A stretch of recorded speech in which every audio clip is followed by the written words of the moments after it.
Bueno, buenos días a todos. ¿Está funcionando esto? ¿Me escuchan atrás? Bueno, en primer lugar, quiero agradecer a todos aquí por la invitación, la organización. Es un gusto ver nuevamente a César, a María Virginia y hacer nuevos amigos acá. Y si en algo tengo que definir lo que he visto ahora y estoy viendo, lo defino con la palabra entusiasmo, porque me parece que hay una oportunidad fabulosa que se les presenta a todos ustedes en función de lo que comentó César. Así que estoy orgulloso de estar acá, participar, y espero poder participar acá mucho más que en esta charla inicial. Y un poco lo que les quiero contar es una charla mezclada, dirigida. Entiendo que muchos de aquí son estudiantes de medicina, ¿no? Enfermería, perfecto. Yo soy licenciado en química industrial, algo cercano al ingeniero químico. O sea, ¿pero qué es lo que quiere decir? Que cuando yo me recibí no sabía absolutamente nada de bacterias, proteínas ni resistencia a antibióticos. Pero uno cuando empieza a estudiar una carrera es solo el puntapié inicial de lo que uno quiere hacer. Y después lo que uno hace depende de lo que uno hace con ello. Y me voy a permitir un toque personal acá. Mi abuelo era cirujano. Y una cosa que él me definió es un cirujano es alguien que tiene la vida de una persona en sus manos. Y esto pasa en general para todos los que están en ciencias de la salud. Pero cuando mi abuelo empezó a operar, todavía no se había descubierto la penicilina. Por lo cual, la vida de una persona durante una operación no dependía solamente de la habilidad que tuviera el cirujano, los médicos y los enfermeros alrededor, sino del azar, totalmente. Y nosotros sabemos, y me vino excelente las dos charlas de María Virginia, así que voy a poder ir mucho más rápido dentro de lo que es la introducción. A partir del descubrimiento de la penicilina, cambió totalmente la historia de la humanidad, porque se salvaron más de 2 millones de vidas solo durante la Segunda Guerra Mundial. Y a partir de eso empezaron a surgir toda una serie de nuevos antibióticos, y lo que van a ver acá, han tenido química en la carrera, y ahí seguro que no les gustó. Hay música que suena acá. Está sonando acá. No sé si alguien pidió que musicalicen mi charla, pero sí, pues me distrae. Bueno.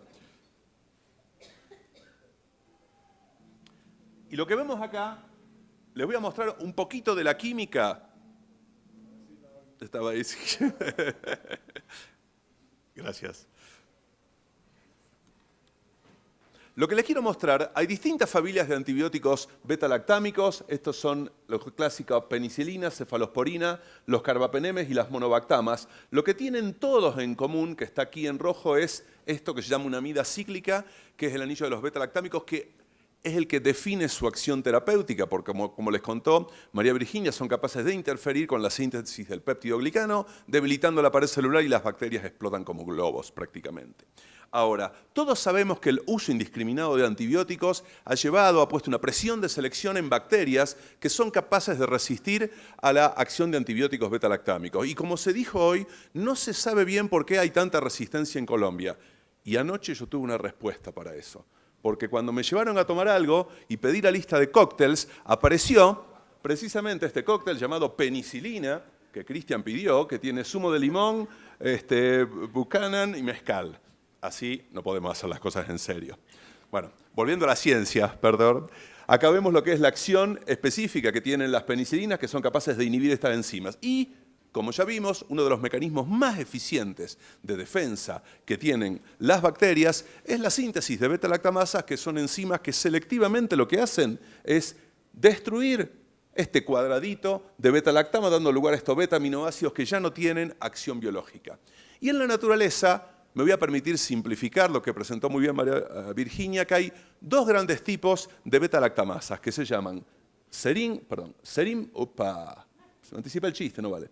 Serin beta-lactamasas y metalo-beta-lactamasas. En general, históricamente, gran mayoría de las serin beta-lactamasas hidrolizan penicilinas y cefalosporinas y hay inhibidores para muchas de ellas que están disponibles. Sin embargo, están surgiendo las KPC, las OXAs, que fueron mencionadas, que tienen una gran acción hidrolizando los carbapenemes, antibióticos de última generación.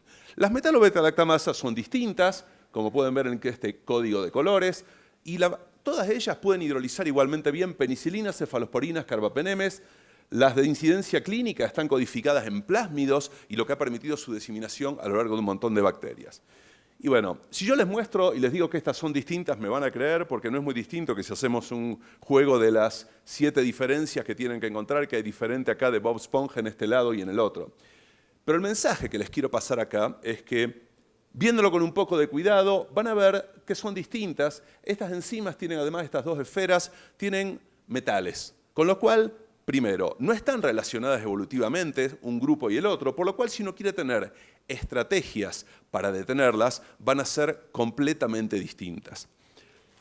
Y voy a ir rápidamente, las metalobeta-lactamasas están distribuidas globalmente en gran cantidad de ecterobacterias y bacterias no fermentadoras. Y al estar codificadas en plásmidos, este es un típico cartoon que todos ven en el mundo de la resistencia a antibióticos, los plásmidos son como dealers, que lo que hacen es transferir el material genético entre bacterias, que es lo que les permite sobrevivir. Y esto ha llevado particularmente al éxito de NDM, que también fue introducida, la metalobeta-lactamasa de Nueva Delhi, que fue encontrada originalmente a partir de una cepa de Klebsiella que se transmitió a Europa y hoy está en más de 90 países. Y lo más preocupante, que también se mencionó, es que ha sido encontrado no solo en bacterias patógenas, sino en el medio ambiente y en agua potable. ¿Y cuál es el problema? Se nos están acabando los antibióticos. El problema que tenía mi abuelo hace prácticamente 80 años. Y se están acabando estos últimos recursos.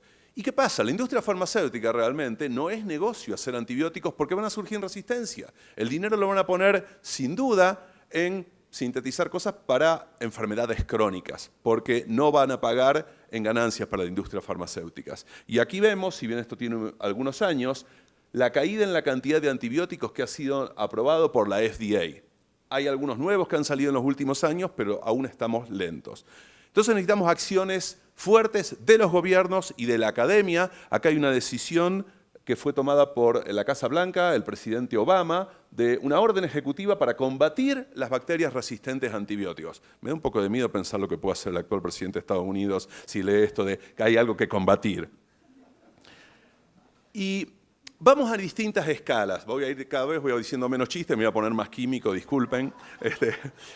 ¿Cómo es que se puede diseñar racionalmente un fármaco? Empezamos con el paciente. Del paciente pasamos a estudiar las bacterias. Y dentro de las bacterias tenemos las proteínas, que son las que hacen todo el trabajo. Y esto no es sino una guerra de estrategia. Si queremos hacer un diseño racional de fármacos, esto es, en un videojuego, si vemos Game of Thrones, hay que conocer al enemigo. Hay que conocerlo como es y así vamos a poder tener una buena estrategia. Entonces, si queremos atacar un virus o una bacteria, tenemos que elegir cuál es la molécula, la proteína o el conjunto de proteínas que son el blanco que hay que apuntar y ahí podemos diseñar una molécula, un fármaco que pueda actuar selectivamente. Entonces, podemos pensar, conociendo a las metalobeta-lactamasas, su estructura, cómo diseñar un inhibidor que permita restaurar la acción de los antibióticos que están dejando de funcionar.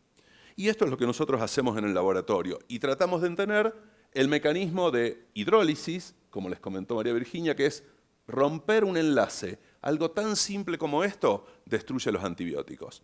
Y cuando nosotros empezamos a trabajar, había surgido la primera estructura de una enzima. Y no voy a ir demasiado a estructura, pero hay 2 o 3 cosas que quiero que recuerden a lo largo de la charla.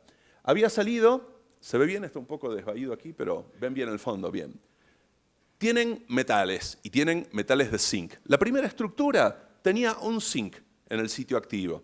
Y el zinc se conoce muy bien en un montón de proteínas que actúan como hidrolasas porque une una molécula de agua que puede romper un montón de enlaces. Hay peptidasas, anhidrasa carbónica y acá podía ser lo mismo. Lo que nosotros vimos en ese momento cuando empezamos a trabajar, que había cerca otros residuos dentro de la proteína que podían unir un segundo átomo de zinc. Poco tiempo después salió una estructura cristalográfica que lo demostraba. Entonces, como nosotros estamos en Argentina, acuñamos la pregunta, ¿does it take two to tango? ¿Se necesitan 2 para bailar el tango? Y esto no es menor, porque si trabajan con un 5 con 2 zinc, quiere decir que la estructura es distinta y la estrategia para diseñar un inhibidor son distintas. Y esto lo empezamos a hacer hace, como verán, 20 años y recién este año logramos entender cómo funcionan mecanísticamente todas estas enzimas. Lo peor es que a medida que se fueron acumulando más reportes de resistencia, aparecieron más enzimas dependientes de metal que se subclasificaron en distintas categorías, B1, B2, B3, y que dentro de los sitios activos también eran distintas. Entonces acá tenemos un problema. Primero, si tenemos que diseñar un fármaco para las metalos distintas a las otras, tenemos un problema. Si estas a tu vez son diversas en 3 clases, tenemos 3 problemas distintos y es todavía más difícil para la industria farmacéutica. Entonces el desafío ha sido tratar de ver si se puede diseñar un inhibidor común para enzimas que son estructuralmente diversas. Y las cosas en las que nosotros hemos trabajado tratando de entender acá es primero, reconocimiento de sustrato. Estas enzimas, las metalolactamasas, son promiscuas. Casi que le da lo mismo cualquier beta-lactámico. ¿Por qué? ¿Cómo es el mecanismo catalítico? ¿Cómo es la química? Y después, teniendo estos datos, la pregunta es, ¿podemos diseñar inhibidores? Y finalmente tratar de entender cómo evolucionan en el contexto bacteriano, porque nosotros vamos a estar atacando el problema hoy de resistencia y queremos que los antibióticos duren, y si podemos prever cómo van a evolucionar en general en distintos tipos de hospedadores, tenemos chances de darles posibilidades al nuevo fármaco. Para eso usamos distintas herramientas, sabemos que el problema es multifactorial, nosotros tenemos un enfoque bioquímico de biología molecular, pero trabajamos con físicos, con microbiólogos y con médicos, porque esto no puede ser resuelto desde solo un lado. Y usamos técnicas como mutagénesis de proteínas, racional y al azar, distintos métodos como cristalografía y resonancia magnética nuclear para resolver estructuras, métodos biofísicos para ver, pero lo que queremos finalmente, no solo entender la química, sino llevarlo al bacteriólogo, al médico y ver cómo podemos explicar el fenotipo dentro de la bacteria, no solo en el tubo de ensayo. Esto lo voy a pasar rápidamente. Reconocimiento de sustrato, la primera pregunta. Si no están muy familiarizados con la química, y yo se los muestro así, parecen todos iguales, ¿no? Les digo, les tapo los ojos, díganme en qué son distintos. Pero esto cuando los estoy viendo de forma chata.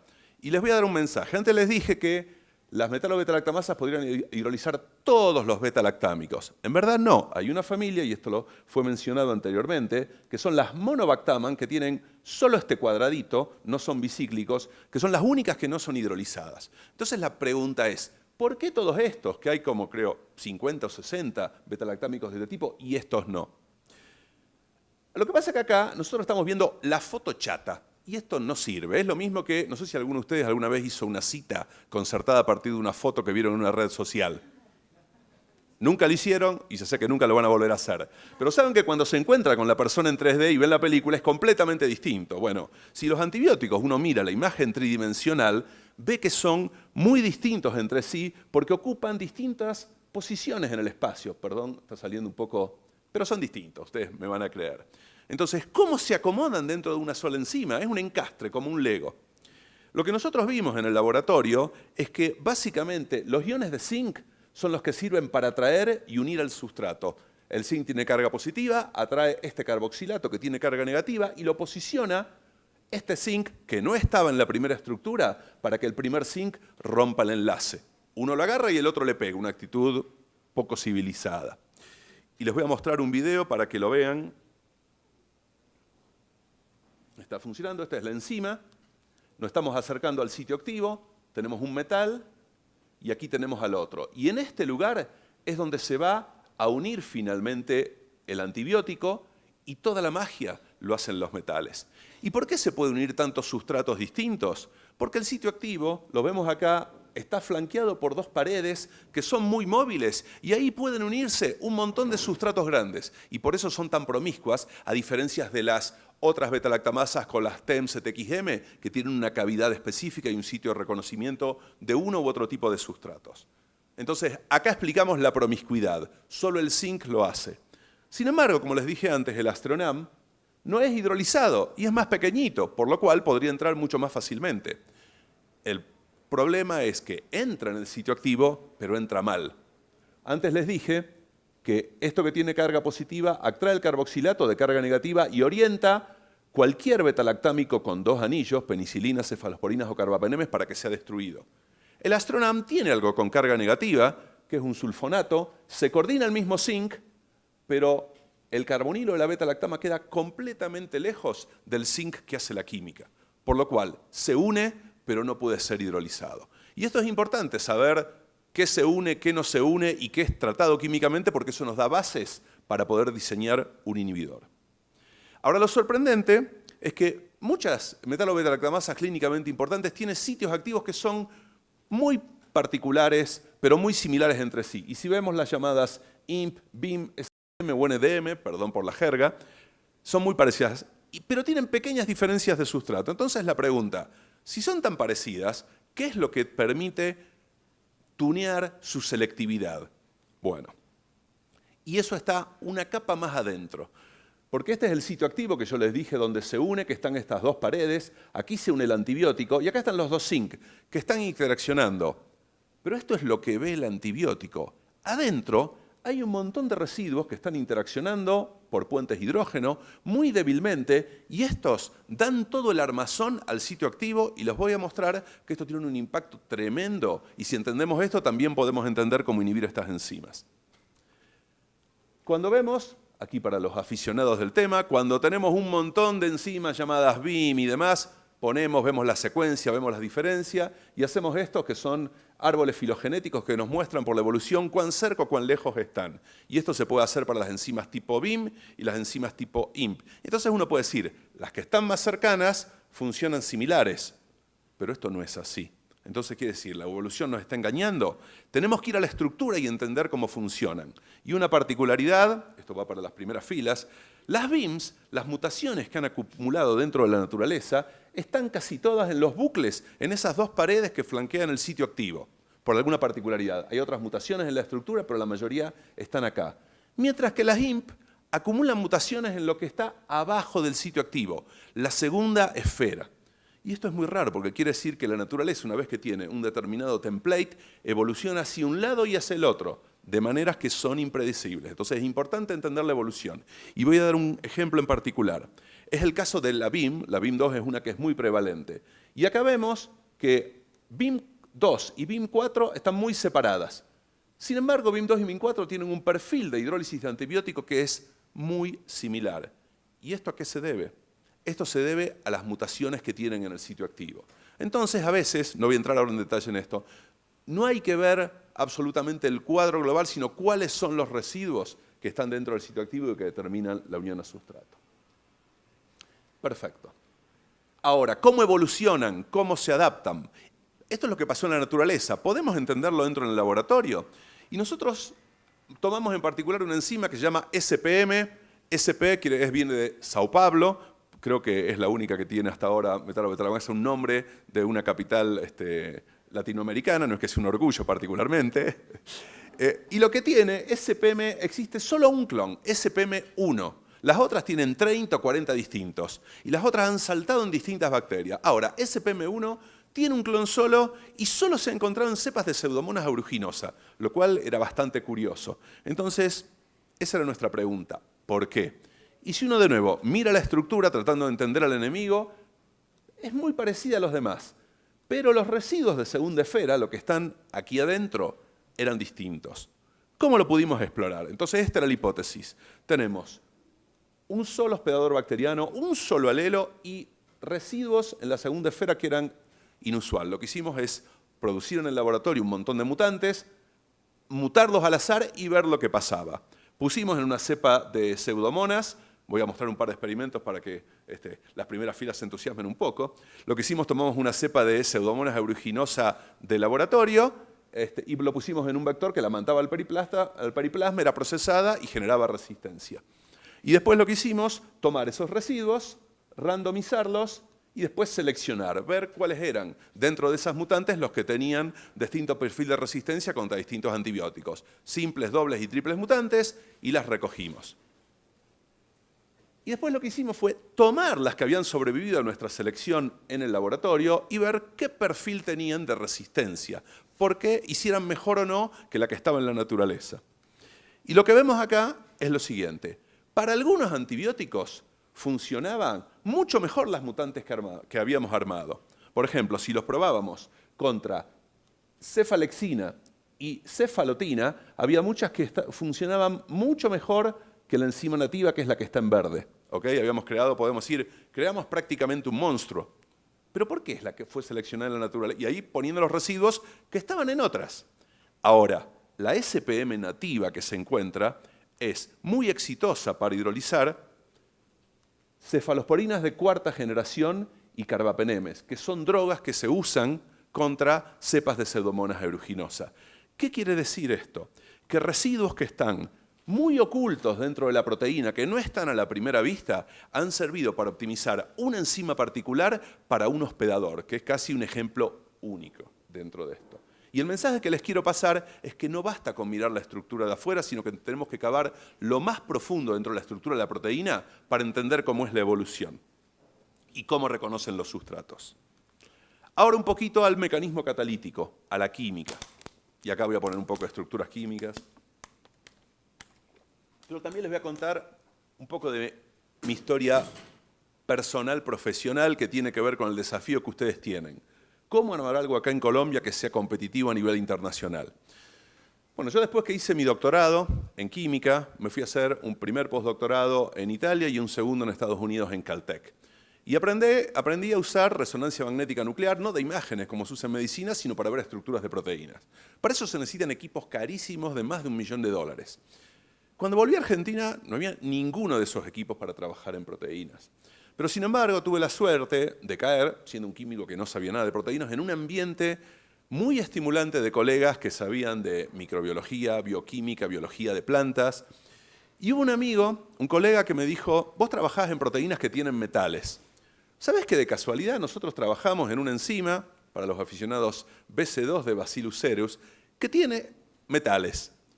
Y es muy raro porque no se sabe y en verdad en la clínica no están. Entonces yo dije, acá hay una oportunidad y hay una buena pregunta, tratar de entender por qué en la naturaleza había algunas lactamasas que eran distintas, que tenían metales. Y empezamos a trabajar. Y eso fue 3 o 4 años de la explosión que hubo a fines de los 90 y a principios de este siglo de la diseminación de las enzimas dependientes de metal. ¿Qué ventaja nos dio tener una buena pregunta y saber hacer buena ciencia? Que nosotros conocíamos el sistema, sabíamos qué hacían los metales en las proteínas y la mayoría de la gente que venía súper expertos en el campo de las lactamasas no sabían qué hacer con un metal dentro de una proteína, porque era un paradigma completamente distinto. Tuvimos suerte, sin duda, pero fue porque elegimos un problema, tuve suerte en elegir el problema y aproveché lo que yo había aprendido, que era trabajar con proteínas en metales. Y eso nos permitió a nuestro grupo consolidarnos y todo lo que estoy contándoles son cosas que hicimos con muchas colaboraciones internacionales, pero centrado en Argentina. Entonces creo que teniendo en cuenta lo que ustedes están armando acá, en nuestros países se pueden hacer cosas de impacto, los recursos humanos de calidad nos sobran, tenemos que ver cómo aprovechar lo mejor posiblemente los recursos y sin duda que estratégicamente tener redes regionales para preguntas que vayan más allá de nuestros países nos da mucha fortaleza. Y vuelvo a la química ahora. Después, si no, se van a dormir acá. Entonces, ¿por qué les conté esta historia? No para ponerme meloso o sensible. Porque los mecanismos que estaban disponibles cuando empezaron a ser importantes, toda la gente que trabajaba súper químicos, súper biólogos en el campo de las lactamasas, pensaban en las lactamasas tradicionales. Y el paradigma era completamente distinto y se hablaba una cosa llamada los intermediarios tetraédricos, que eran de las serin-lactamasas. Pero los metales son completamente distinto. Así como el que escucha música clásica y el que escucha metal son completamente distintos, con las proteínas pasa exactamente lo mismo.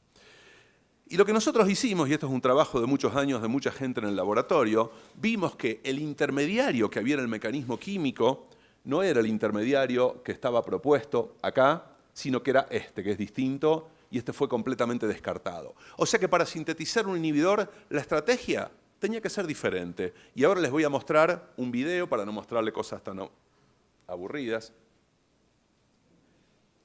Acá lo que vemos es el antibiótico Zinc 1, Zinc 2. El Zinc 2 era el que faltaba. Este es el enlace del beta-lactámico que se tiene que romper. Y este es el carboxilato que se une a todos. En un determinado momento este lo orienta y esta es una molécula de agua que lo que va a hacer, ataca y rompió ese enlace. Y lo que nosotros encontramos es que este es el antibiótico en que está roto el enlace, que lo gusta y lo reconoce la enzima. Y para esto, el Zinc 2, cuando te les pregunté si se necesitaban 2 para bailar el tango, no solo se necesitan 2, sino que este es esencial. Y preparamos un montón de mutantes en el laboratorio en el cual ajustábamos la posición de este zinc para arriba y para abajo, y si lo poníamos para afuera, la enzima era más activa. Y si lo ocultábamos, la enzima estaba completamente muerta. Ahora, todo esto nosotros hicimos en el tubo de ensayo, en una cubeta, la enzima purificada. Cuando hacemos la pregunta, ¿does it take two to tango?, queremos ver qué es lo que pasa dentro de la bacteria. Porque la bacteria sintetiza la proteína, la exporta al periplasma y ahí tiene que unir los zinc.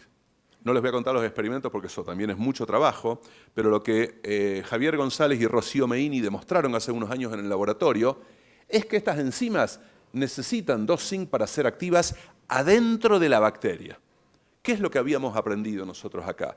No solo cuál era la especie activa, que era con 2 en el tubo de ensayo, sino también dentro de la bacteria. O sea que teníamos chances de llevar este conocimiento básico a tener un compuesto que funcione con las bacterias.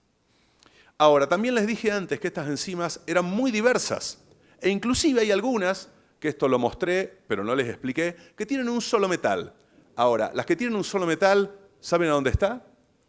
En el sitio 2. El que falta es el sitio 1. O sea que realmente este es el que hace toda la magia. Y de nuevo, el trabajo de un montón de personas en el laboratorio, lo que logramos demostrar es que si bien estos sitios activos de las B1, B2, B3 son distintas, la química que hay adentro es exactamente la misma. Eso quiere decir que hubo una evolución convergente en el mecanismo químico. Y esto, estoy contento porque es un paper que acabamos de publicar la semana pasada, salió el jueves pasado, ni siquiera hace una semana que está online. Mostramos que este mecanismo y el video que le mostré funciona para un montón de metalo beta-lactamasas con un metal o con 2 metales. Y recuerden que cuando hay 2, solamente está en el lado que faltaba. Así que no hay que creerles a las estructuras cristalográficas del todo. Son una buena foto, pero es como la foto, de nuevo, de la cita que hicieron a través de una red social. Tengan cuidado, vayan, o manden un amigo que vean quién es, sin estaquear demasiado. Entonces, habíamos entendido, primero, cómo reconocen un montón de sustratos y cómo hacen la química. ¿Podemos utilizar estas ideas para tener nuevos inhibidores? Bueno, un repaso de lo que aprendimos acá, y estoy resumiendo en 2 dibujitos 15 años de trabajo de más de 10 personas. Primero, necesitamos, estas enzimas hidrolizan muy bien lo que llaman antibióticos bicíclicos. ¿Qué quiere decir? Un cuadradito y este otro son 2 ciclos en química. Penicilinas, cefalosporinas y carbapenemes. Y usan el zinc 2 que une este grupo carboxilato que tiene carga negativa. Primero. Segundo, el intermediario que nosotros vimos que se une, este zinc se une también a un nitrógeno que tienen todas las beta-lactamas. Bueno, entonces tiene que tener estas características. Pero estoy haciendo un compuesto beta-lactámico y no me sirve.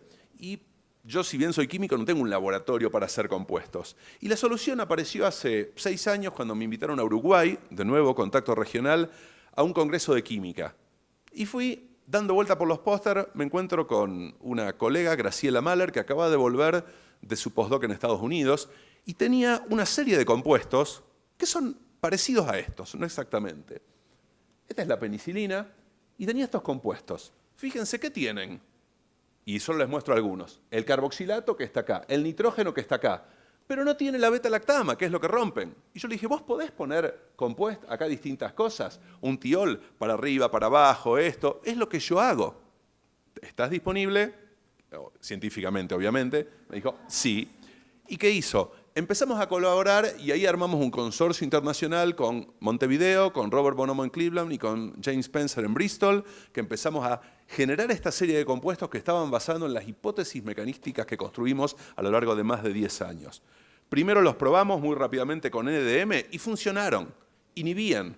Tuvimos la estructura cristalográfica y vimos que precisamente, les muestro uno de estos compuestos, se une como nosotros esperábamos que se uniera, estaba funcionando.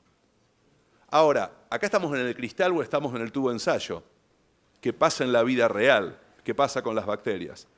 Y acá tenemos, estos son experimentos que hizo una conocida de las primeras filas, María Fernanda Mojica, en el laboratorio de Robert Bonomo, que tomamos, acá solo les muestro unas cepas, unas clínicas aisladas de Acinetobacter baumannii que expresan NDM. Y lo que vemos acá son unos experimentos de time kill, que es mucho más lindo mostrar que las MIC, porque uno ve que acá tenemos Acinetobacter en distintos tiempos de incubación. Vemos que cuando lo tratamos con imipenem sigue creciendo alegremente, pero cuando la tratamos con imipenem y con uno de los inhibidores no hay crecimiento bacteriano. Y obviamente los experimentos control muestran que los compuestos solos no le hacen nada a la Acinetobacter. Esto quiere decir que estos compuestos, que llamamos vistias solidinas, y solo les muestro 4 de estos, son capaces de restaurar la eficacia de los carbapenemes contra bacterias patogénicas, y lo probamos también con cepas de Klebsiella y colipatogénicas. Pero antes les dije que tenemos mucha variedad estructural. Tenemos las B1, las B2 y las B3. Estructuralmente eran distintas, pero de nuevo, tenemos enemigos que son distintos con el mismo modo de acción. Las probamos contra B1, con B2 y con B3, con distintos contenidos de zinc, y lo que vimos acá, esto fue una colaboración de un montón de gente con el grupo de Robert y con el grupo de Jim Spencer, que resolvió varias estructuras cristalográficas. Estas son capaces de inhibir todas las metalo-beta-lactamasas, basado en nuestra hipótesis mecanística. Estos son obviamente la primera serie de compuestos que tenemos. Tenemos más, estamos haciendo pruebas ahora en animales y estamos empezando a decorarlos para mejorarlos. Y no hay cross-reactivity, los primeros experimentos que hicimos contra células eucarióticas no hay toxicidad, o sea que estamos en un buen camino. Después va a haber que jugar un poco de medicinal chemistry, pero ya tenemos algo para empezar. Y finalmente, en las últimas 2 horas de esta charla, lo que les quiero comentar es, no sé cuánto tiempo me dieron, es la evolución. La evolución es una palabra muy grande realmente cuando hablamos. La pregunta es, ¿de qué hablamos cuando hablamos de evolución? Y acá no me quiero poner con problemas religiosos ni nada por el estilo. Y uno cuando ya se pone viejo, uno empieza a pensar la evolución, el Big Bang, las grandes preguntas. Pero acá es más simple, es ¿de qué hablamos cuando hablamos de evolución de proteínas? Bueno, y nosotros los que estamos en el campo de resistencia, cuando pensamos en evolución de proteínas, pensamos en esto. Ver las secuencias, cuán cerca, lejos estar. Bueno, pero cuando yo le dije a mi hijo que yo trabajaba en evolución de proteínas, ¿él qué hizo? Escribió Protein Evolution y lo googleó para ver qué era eso y buscó imágenes. Imagínense qué imagen aparece cuando uno googlea Protein Evolution. Aparece este suplemento dietario que viene en distintos sabores acá y cuando salgan, si quieren, lo pueden comprar, con eso estamos financiando nuestras investigaciones. Y no solo eso, tiene estos efectos espectaculares. Yo todavía no lo probé, por si no se dieron cuenta, pero bueno. Ahora, evolución. ¿Cómo podemos hacer evolución para estudiar en el laboratorio? Algo que los hace temblar a todos los bacteriólogos y microbiólogos es partimos a través de una enzima que no tiene impacto clínico, que es la BC2 de Bacillus cereus, BC2, y lo que hicimos fue generar mutantes al azar y empezar a poner presión selectiva de antibióticos, lo mismo que hacen los médicos con nosotros, en definitiva. Y lo que hicimos, esto se llama evolución in vitro, en el laboratorio ya lo hicimos hace bastante tiempo, y empezamos a aislar las cepas que eran más resistentes, con todas las precauciones del caso, obviamente. Igual lo que generamos no es peor que lo que está en la clínica. ¿Qué vimos? Empezamos con una que tenía una MIC relativamente baja y en 4 rondas de mutagénesis y selección logramos aumentar la MIC de 32 a 1024 microgramos por mililitro, que era casi la solubilidad de la cefalexina en el agar. Ahora, ¿qué queríamos hacer esto? No queríamos crear un monstruo para competir con lo que está, sino entender, porque este es un experimento que lleva 2 o 3 semanas, cómo funcionaba. Y fuimos de nuevo a ver las estructuras, a ver a qué se debía esto. Y para nuestra decepción, vimos que nada de lo que estaba en el sitio activo había cambiado.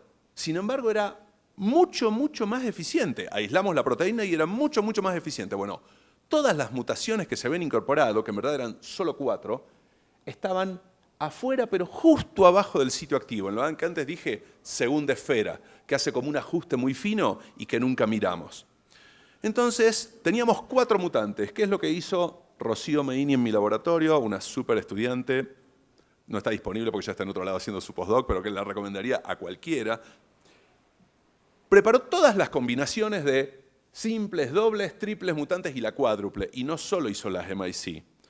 Purificó todas las enzimas y determinó la actividad contra un montón de antibióticos. El problema de las metalos es que uno no tiene un solo sustrato, y la estabilidad. Y resolvió la estructura cristalográfica de varias de ellas. Y lo que nos permitió eso, no lo voy a contar ahora porque eso sería una charla separada que tiene que ver con evolución de la resistencia, ver de qué manera se van acumulando, porque hay mutaciones que se acumulan que son favorables y otras en las cuales la resistencia cae y no se van acumulando. Aprendimos un montón de evolución y aprendimos que uno puede decir, bueno, la evolución puede mutar cualquier cosa, hay infinitas posibilidades. No. Porque las mutaciones son al azar, pero lo que se fija que tiene que ver con la capacidad de que una proteína se exprese, se secrete al periplasma, sea estable y que además hidroliza antibiótico y que encima hay varias combinaciones de mutaciones, son muy pocas. O sea que sin pretender tener la bola de cristal de predecir el futuro, podemos entender cómo van a evolucionar algunas de estas enzimas. Y en lo que le quiero contar, son 32 minutos, me quedan 13, en los próximos 13 minutos, es que entendimos que estas mutantes unen mucho mejor el zinc que la que empezamos. Porque hasta ahora les mostré mucho el zinc. Pero la pregunta es, sabemos que cuando son sintetizadas las proteínas, son sintetizadas con los aminoácidos sin zinc. ¿A dónde lo unen? Y hay algo interesante que determinó mi colega y amigo Alejandro Viale. Yo soy Alejandro Vila, que trabaja también en Rosario. Hemos tenido cosas que nos llegan cruzadas. Por suerte nuestras esposas nunca hubo confusión de ese tipo, ni nada así. Lo que el grupo de él, es un muy buen microbiólogo básico, determinó es que las metalolactamasas son exportadas al periplasma en su forma no plegada y unen el zinc en el periplasma. Perfecto. Entonces, ¿cuánto zinc hay? La pregunta es si hay o no mucho zinc disponible. ¿Ustedes qué piensan? El zinc es un ion esencial. Todos me dicen, mido el zinc, el plasma y hay 1 milimolar. Bueno, es como el dinero en el banco. Hay un montón el dinero en el banco, pero usted no puede tocar el timbre al cajero y que les dé $1.000.000. Bueno, con el zinc pasa lo mismo. Hay un montón, pero no está disponible. Entonces, hay una competencia feroz por el zinc en el periplasma. Y por eso estas enzimas tienen que estar muy preparadas para unir al zinc. ¿Ok? Y está regulado prácticamente por la disponibilidad del zinc en el medio externo, porque en el citoplasma es completamente distinto. Hay un montón de bombas, reguladores y demás. Pero acá hay una homeostasis que es un equilibrio termodinámico y cinético con lo que pasa afuera. Y durante un proceso de infección, el sistema inmune secreta cantidades masivas de una proteína que se llama calprotectin, que es el 40% de la proteína que está de las proteínas que están en los neutrófilos. Y calprotectin es parte de lo que se llama el proceso de inmunidad nutricional contra las bacterias porque secuestra manganeso y zinc. Es decir, que en el momento de la infección hay muy poco zinc disponible y hay una presión de selección muy fuerte para que sobrevivan a través de estas proteínas por la unión de zinc. Entonces dijimos, bueno, vieron que de la química de a poco cada vez me fui acercando más a la bacteria. La pregunta es, ¿de qué manera la depresión de metal que tiene lugar durante el proceso de infección afecta la resistencia? Lo hicimos con calprotectin, pero lo que hicimos fue tomar varios metalos que son clínicamente relevantes, acá parte más científica, lo hicimos en una cepa de coli de laboratorio para tener el mismo background genético con el propio péptido líder y con el mismo nivel de expresión, y lo que hicimos es medir las MIC, o sea, la resistencia, en presencia de ácido dipicolínico, que es un quelante que replica lo que hace la calprotectin. Y obviamente uno le saca el zinc y cada vez hay menos disponible.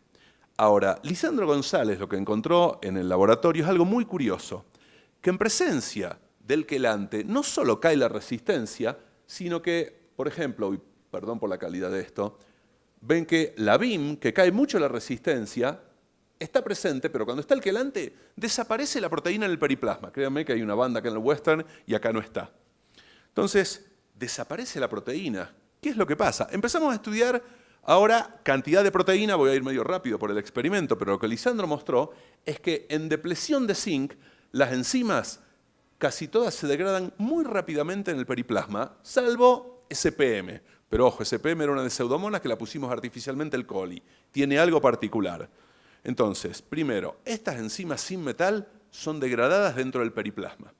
Ahora, nosotros estábamos muy interesados en ver lo que pasaba con NDM, que recuerdan que era una de las más exitosas. El tema es que, esto recuerdo en el primer group meeting en que Lisandro mostró los experimentos, y esto justo está malo acá, porque acá ustedes tienen que ver proteína y sin metal se va, proteína y ahí se va un poquito, la BIM acá y acá desaparece. En el caso de NDM acá se ve bien, porque no había nada, ni en exceso de metal, ni en defecto de metal. Entonces nos la pasamos no sé cuánto tiempo discutiendo, en vez de dónde está Boli y dónde está NDM. No lo podíamos encontrar. Y mirando un poquitito lo que había dentro de las secuencias, lo que Lisandro se dio cuenta es que en el péptido señal de NDM había algo llamado Lipobox. El Lipobox, bueno, aquí no está marcado, es una secuencia que es reconocida por las bacterias con una cisteína que es lipidada y que luego de ser traslocada al periplasma, resulta que estas proteínas quedan ancladas a la membrana externa. Y esto es una novedad por completo, porque todas las metalo-betalactamasas están solubles dentro del periplasma y NDM estaba lipidada. Entonces esto cambia totalmente el paradigma, porque nosotros estamos teniendo acá un montón de enzimas solubles que son degradadas y NDM está anclada a membrana. Entonces lo que nosotros nos preguntamos si esto la hacía particularmente fit, particularmente adaptable a los procesos de depleción de metal. Entonces hicimos un montón de proteínas quiméricas en los que armamos variantes de NDM que eran solubles y variantes de BIM, que es soluble, que estaban ancladas a membrana. Y imaginarán el resultado, por eso se lo estoy contando. Si nosotros la NDM, esta es la NDM, ven que se degrada muy lentamente, pero si la desanclábamos de la membrana, se degrada rápidamente. Este es BIM, que es soluble. Si BIM nosotros la anclamos a la membrana, pasa a ser resistente. Entonces, este anclaje a membrana puede ser por qué NDM ha sido tan exitosa y está claro que puede resistir mucho más el impacto de la defensa del sistema inmune.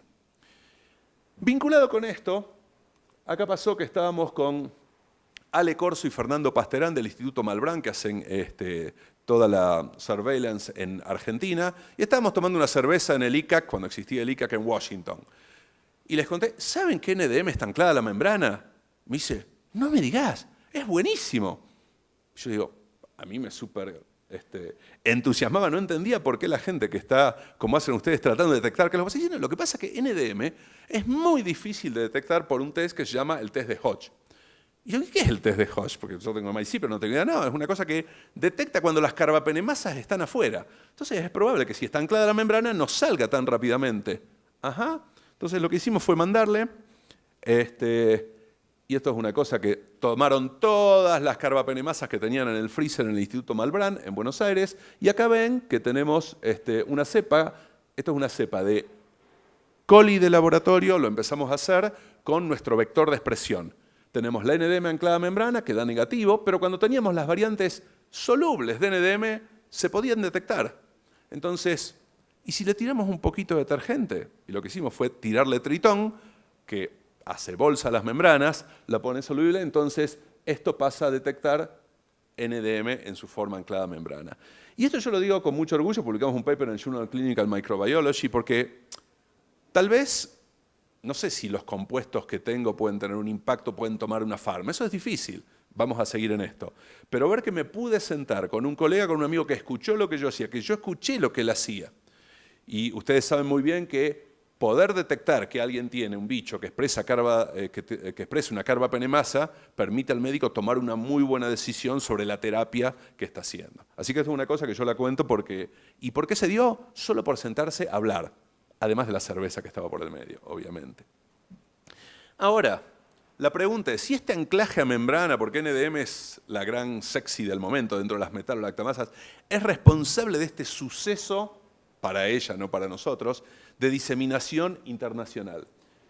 Y lo que Lisandro González también vio dentro del laboratorio es que, bueno, muchas bacterias, y acá tomo coli porque es donde lo hicimos, lo que hacen es secretar al medio las vesículas de membrana externa, que son como bolitas de grasa que escupe la bacteria al medio. A veces lo usa para sacarse encima porquerías que tiene, a veces lo usa para enviar factores de virulencia, y obviamente que estas bolitas de grasa lo hacen como exovaginaciones de la membrana y se llevan un gran pedazo de la membrana. Entonces dice, bueno, NDM está en la membrana, capaz que puede ir dentro de esas vesículas. Purificamos vesículas externas de coli, acá están vistas por microscopía electrónica, y lo que hicimos fue tomar, estas son las células que expresan NDM, que está dentro, la que está anclada en la membrana y la que está soluble, pero cuando teníamos las vesículas había una cantidad gigantesca de NDM a la cual no iban las formas solubles. Y si tomábamos la vesícula, que para todos no es una bacteria, así que le tiramos antibiótico y se lo come al imipenem, terriblemente. Tiene una gran actividad imipenemasa. Y de nuevo, la vesícula lo protege de las proteasas que están en el medio y también de la baja cantidad de zinc cuando eso sucede. Esto significa, primero, NDM ha tenido en parte éxito porque puede salir en vesículas al medio que están titulando el antibiótico, además de lo que hacen normalmente las bacterias. E hicimos un experimento más. En verdad no lo estoy contando todo porque es mucho más trabajo que lo que estoy. Tomamos cepas de coli que eran sensibles a antibióticos. Las incubamos con las vesículas que tenían la proteína y lo que hicimos fue después medir el perfil de resistencia. Y esto es lo que aumentó, estos son diluciones, la resistencia con cefotaxima y con imipenem de cepas que no tenían el plásmido que expresaba NDM, pero los incubamos con las vesículas. Hubo fusión celular y transfirió la proteína. Y cuando lo tenemos en la que es soluble, hubo algo de transferencia, pero no fue tan exitosa. Entonces creemos que el anclaje a membrana nos está mostrando la evolución que tuvo dentro de la naturaleza, que le dio una ventaja molecular adicional. Tenemos que pensar entonces en nuevas estrategias. Si las tenemos en las vesículas, ¿cómo atacamos los procesos de lipidación para que vayan a las vesículas, además de los inhibidores? Pero podemos usar un test que las detecte rápidamente. Y de nuevo, un ejemplo de cómo entendiendo lo que pasa molecular y químicamente, y si lo llevamos a lo que pasa dentro de la bacteria, trabajando en conjunto podemos aprender un montón. Y antes les mostré que estaban estos dealers que pasan DNA de un lado al otro, y es como ahora tenemos un nuevo cártel, porque se llevan también las proteínas, las vesículas. Y obviamente cualquiera de los que sabe acá me va a decir, bueno, pero la proteína es solo una generación.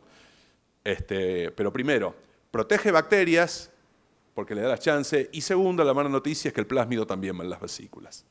Entonces, es horrible la noticia esto. Y el plásmido también se transfiere a través de vesículas. Eso salió en un paper en Antimicrobial de otro grupo este año.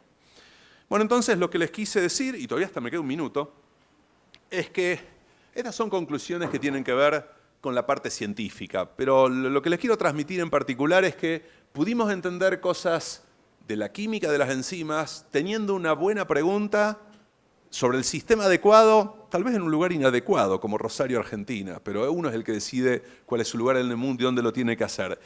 Y trabajando con la gente que nos podía enseñar lo que nosotros no sabíamos, es cómo pudimos hacer las cosas. Yo cada día aprendo, obviamente muchos de mis estudiantes que son biotecnólogos, biólogos, microbiólogos, y yo no lo soy, y sobre todo de mis colaboraciones, y acá quiero decir, yo voy por el mundo dando charlas, contando chistes, pero esta es la gente que trabaja en serio. Esta es una foto actual. Esta es la foto actual de mi grupo. Acá hay una larga lista de gente que trabajó en el tema. Estos ya se fueron, pero hicieron contribuciones históricas. No voy a leer ahora todos los nombres, pero me fue bien porque tuve gente con mucho talento y muchas ganas de trabajar históricamente. Y acá hay algunas de las colaboraciones que tuvimos. Las cosas de Calprotectin las hicimos con Liz Nolan de MIT.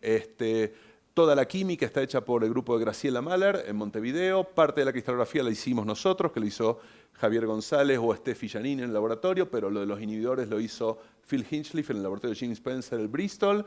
Mucha de la bioquímica y también de la parte clínica, en lo último que les comenté, fue hecho en el laboratorio de Robert Bonomo, como en María Fernanda Mojica, que en enero del año próximo va a estar acá, lo cual es una gran alegría. Y bueno, la gente, los amigos del Instituto Malbrán, y gente que tuvo la locura suficiente como para darnos dinero para trabajar. Y acá no mostré, normalmente, no sé si saben dónde está Rosario. Tengo un mapa que muestro, pero generalmente cuando voy más al norte todavía. Bueno, Rosario es la tercera ciudad argentina que estamos venir acá. Yo tardé más en llegar acá que lo que tardó César viniendo de Houston, porque encima estoy en Rosario, que no es la capital. Fueron como 12 horas con conexiones y demás. Estamos a la misma latitud de Ciudad del Cabo, somos medios pingüinos nosotros. Y lo que siempre le cuento a la gente que, aunque no hayan sentido a Rosario, probablemente seguro que conocen a dos rosarinos. Y también a un tercero. El tercero que no muestro es Fito Páez, que acá en Latinoamérica se lo conoce, pero en el norte no. El primero es alguien que hizo un montón de dinero poniéndose una camiseta y corriendo, que es Messi. Y el segundo es alguien que hizo un montón de dinero vendiendo t-shirts con su cara, que es el Che Guevara. Es más gracioso poniendo las fotos, pero bueno, gracias por su tiempo.